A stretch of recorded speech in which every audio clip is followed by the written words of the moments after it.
Welcome to walk and talk with Sarthaki. আজকে পড়তে চলেছি বিষের বাঁশি, লিখেছেন আশা দেবী। শুরু করতে চললাম বিষের বাঁশি।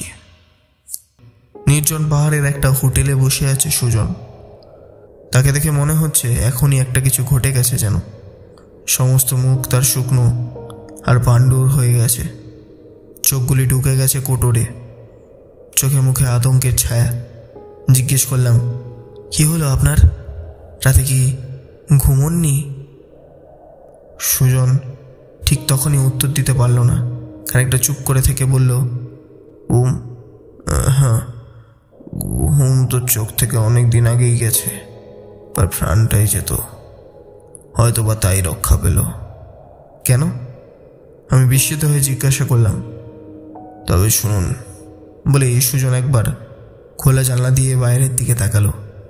বাইরে তখন মরা জ্যোৎস্নার সমস্ত পাহাড়টা ঝলমল করছে। চারিদিক থরে থরে পাইনের গাছের সারি, রাতে নিথর প্রকৃতি, একেবারে নিস্তব্ধ। বাইরে একটা প্রাণের সাড়া পর্যন্ত নেই। দূরে দূরে মিটমিট করছে আলোগুলি। আকাশে কালপুরুষের তরবারি যেন ঝলসে ঝলসে উঠছে। সুজন শুরু করলো, এই যে পাহাড় দেখছেন, এর চারিদিকে ঘন অরণ্য। আমি এখানে এমনি আসিনি, আমার সঙ্গে আরও 3 জন বন্ধু আছে। তারা বাইরে লনে বসে। আমরা অনেক দিন আগে খবর শুনি আমাদের পাড়ার এক ভদ্রলোক একটা ম্যাপ পেয়েছে, তাতে অনেক গুপ্তধনের খবর আছে। বলে সুজন চুপ করলো, একটু হাসলো, তারপর বলল, ভদ্রলোক আমারই কাকা।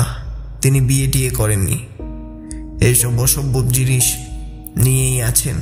একটা রাতে তিনি আমাকে ডেকে বললেন, সুজন, আমার কাছে একটা জিনিস আছে, এটা আমি তোমার কাছে দিয়ে গেলাম।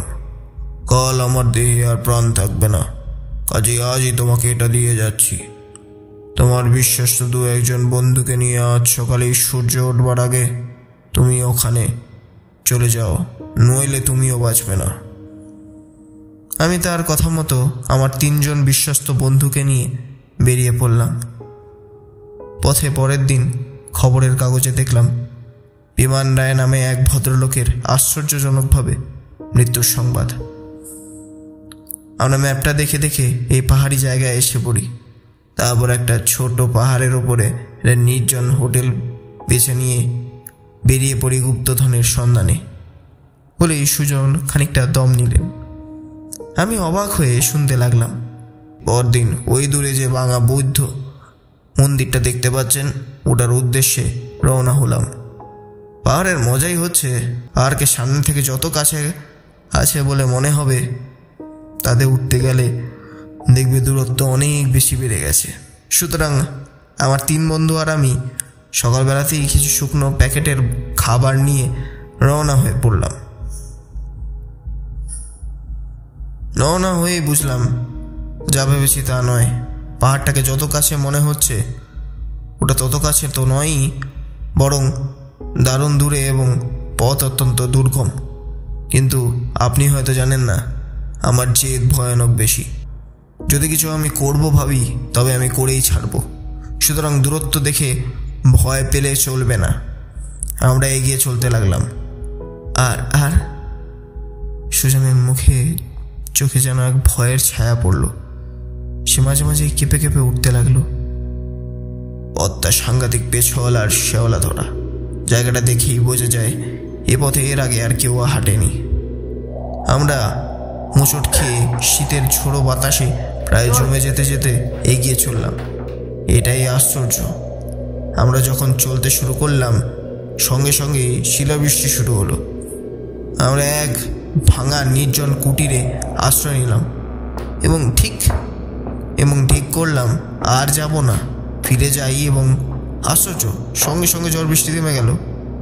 তখন আমরা স্পষ্টই বুঝলাম এর সঙ্গে অন্য কিছুর একটা গভীর সম্পর্ক আছে, যেটা কোনো অলৌকিক ব্যাপার। সুতরাং এর রহস্যভেদ করতেই হবে। আমরা আবার চলতে শুরু করলাম। ঝড় আর শিলাবৃষ্টিও চলল সঙ্গে সঙ্গে। দীর্ঘ 3 দিন অনাহারে অনিদ্রায় পথ চলতে চলতে আমরা সেই বৌদ্ধ মন্দিরে এসে পৌঁছালাম। মন্দিরের ভেতরটা ভীষণ অন্ধকার। কিছু কিছু প্রাচীন পুঁথি আছে, সাংঘাতিক মূর্তি, যেন মৃতের দেবী, এবং তার সামনে একটা মাটির প্রদীপ জ্বলছে। আমরা তারই আলোতে একটি অপূর্ব কারুকার্য খচিত বাক্স দেখতে পেলাম, এবং ঘরে নেবার মতো আর কিছু না দেখে ওটাই নিয়ে বেরোবার সঙ্গে সঙ্গে যেন একটা কালো ছায়া ঝড়ের বেগে গাছপালা ভেঙে আমাদের পেছনে ছুটে আসতে লাগলো। আমরা প্রাণপণে ছুটতে লাগলাম। খানিকটা ছুটে পথের মাঝখানে একটা হঠাৎ মালবাহী ট্রাক পেয়ে তাতে করে হোটেলে ফিরে এলাম। এসেই ওই বাক্সটা খুললাম। ওর পরতে পরতে বহুমূল্য কাপড়ে ঢাকা একটা বাঁশি। তখন রাতের অন্ধকার নেমে এসেছে, চারিদিকে ঘন অন্ধকার।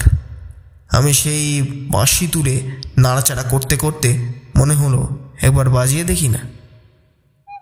বাঁশিটা যেই বাজালাম, সঙ্গে সঙ্গে তার মধ্যে থেকে একটা তীব্র কান্নার আওয়াজ বেরোলো, এবং সঙ্গে সঙ্গে পাহাড়, জঙ্গল, লোকালয় পেরিয়ে কে যেন ছুটে এসে ঘরের ভেতরে আছড়ে পড়ে কি যেন খুঁজতে লাগলো।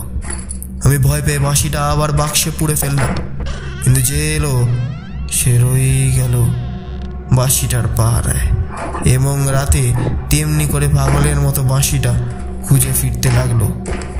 আমি বক্সটা বুকের মধ্যে জড়িয়ে ধরে শুয়ে রইলাম। দুদিন এমন করেই কাটলো। 3 দিনের দিন আমার ঘরে প্রলয় শুরু হয়ে গেল। আমার অন্য 3 বন্ধু পালিয়ে অন্য ঘরে চলে গেল। আর যে এলো সে পিশাচ। কি ভয়ানক তার চেহারা! আমার এখনো বুকের মধ্যে কাঁপুনি আসছে। সে বাক্স ছিনিয়ে নিতে চেষ্টা করলো, কিন্তু আমাকে কায়দা করতে না পেরে অন্ধর আগে ঘরের সব কিছু ভেঙে গুঁড়ো গুঁড়ো করে দিতে লাগলো। পরদিন সকালে কোথা থেকে একটা লামা এলো হোটেলে। সে বলল, আপনি বাঁশি বাজিয়ে পিশাচ কেন ডাকলেন? এখনই ও বাক্স জোরে না জোরে ফেলে দিয়ে আসুন, নইলে আজই আপনার শেষ রাত। আমিও আর সহ্য করতে পারছিলাম না। বন্ধুরা বলল, চল ওটা বা ছন জলে ফেলে দিই, নইলে আমাদের তাকে হারাতে হবে। আমরা বাক্সটা নিয়ে চললাম, আর ঝড়ের মধ্যে দিয়ে দীর্ঘ দেহ ঝড়ের মেঘের মতো কালো এক কঙ্কাল আমাদের সঙ্গে সঙ্গে ছুটে চলল। আমি কিছু দূর যেতেই সামনেই যে ঝর্ণাটা পেলাম তাতেই বাক্সটা ছুঁড়ে ফেলে ওখানেই অজ্ঞান হলাম। আর 5 দিন পর আপনি আমাকে দেখছেন। পরে শুনেছি ওটা পিশাচ সিদ্ধ তান্ত্রিক লামার সম্পত্তি। ও বাঁশি যার কাছে থাকে তারই সর্বনাশ হবে। আমার কাকা জানতেন না এই পিশাচের হাতেই তার প্রাণ গেছে।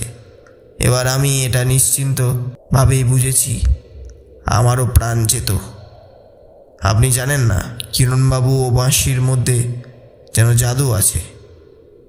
কিছুতেই ও ছাড়তে ইচ্ছে করে না, কিন্তু না ছাড়লে আমার প্রাণ যাবে, তাই বাধ্য হয়ে ছাড়তে হলো। আমি স্তব্ধ হয়ে শুনছিলাম। বললাম, আপনি চলে যাবেন? সুজন বললে, বন্ধুরা গাড়ি রাখতে গেছে, গাড়ি এসে বললে আমি এক্ষুনি চলে যাব। পৃথিবীতে এখনো এমন অনেক জিনিস আছে কিরণবাবু যার হদিশ এখনো আমরা জানি না, এবং তাদের সব কিছু বুদ্ধি এবং বিজ্ঞান দিয়ে ব্যাখ্যা মেলে না। আচ্ছা, আমি যাই, আমার গাড়ি এসে গেছে। টলতে টলতে সুজন ছায়ার মতো ঘুরে ঘুরে পাহাড়ি পথ দিয়ে নেমে চলল। আমি উঠে পড়লাম আমার অন্য হোটেলে। সেখানে রাত হবার আগেই আমাকে ফিরতে হবে। কেমন লাগলো এই গল্পটি? সাবস্ক্রাইব করুন channel walk and talk with Sarthaki আরও এরকম গল্প শুনতে।